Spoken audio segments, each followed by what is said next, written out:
Hey guys, what's up? It's Kristy back for another video vlog. As you can see, I'm on a plane, sitting next to the hubs and my girl. We're going on a trip. That's going to be next week's vlog. But for this week, I just want to update you on what's going on. Okay, so it has not been going well.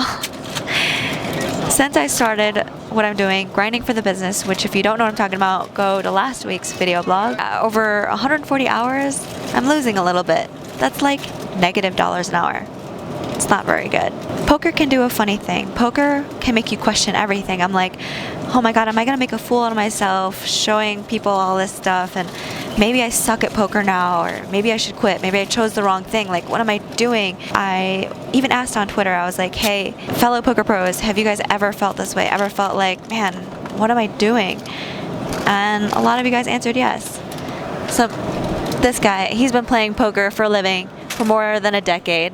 Have you ever felt like you wanted to quit or weren't sure if you could make it? Yeah, last night.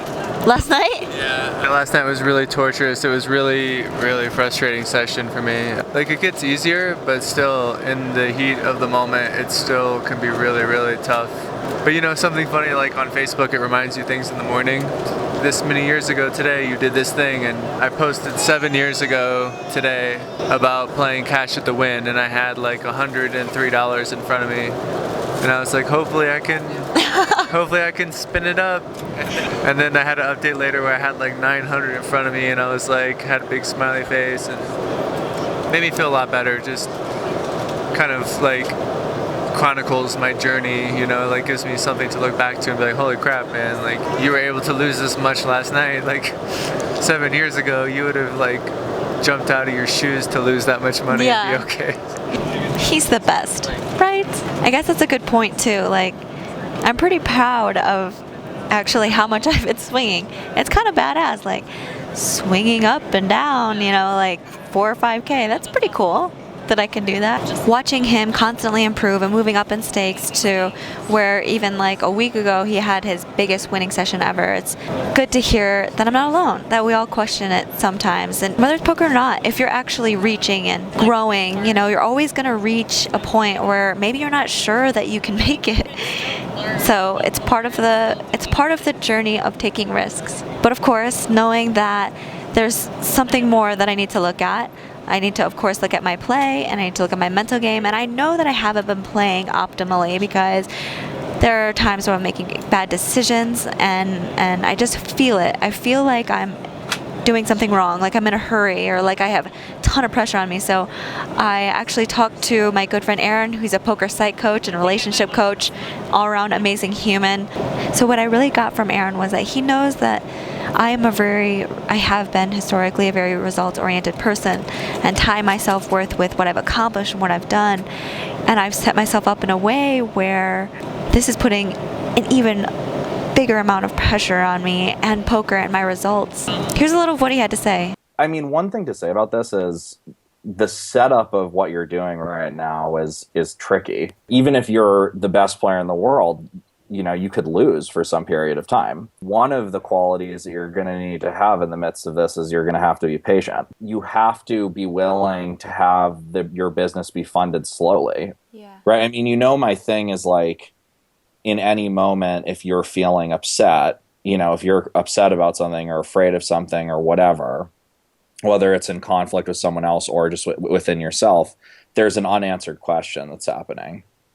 Yeah. That needs to be addressed. And it's like, in poker, maybe in those moments, it's like, is this going to work? Or am I doing the right thing? Or I don't know, whatever those questions are that are popping into your head and diverting you, in those moments, that's a tool you can use to get back to like a place where you can make good decisions in poker. Like, I'm not really upset about getting sucked out on there. What I'm really upset about is the fact that that represents like my lack of security about the choices that I'm making overall, or about my path or whatever. If there is just a pure fact of that you're not sure, which I'm not critiquing at all, like I feel that way all the time, I think most people do, then what poker can become, although this sounds sort of idealistic, but what poker can become is a practice of indulging in the inquiry that you're in.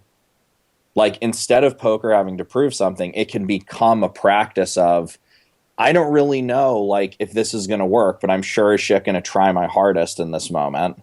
You know, because then it doesn't make it into something so future oriented with so much pressure. It just really helped to hear him talk about like the patience required and the boundaries that I need to set for myself and the expectations that I have of needing it right now. It's counterproductive and it's just not helpful. Babies. Okay. And another thing I've really been leaning on is something that I always think about when poker gets tough, and it's something that Phil Galfond told me a really long time ago, which is just remember why your life is so good.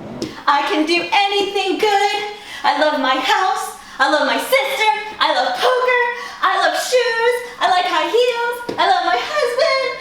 I love everything good. That was awesome. You guys should definitely try that. It was so much fun. Even my girls wanted to get in on it. I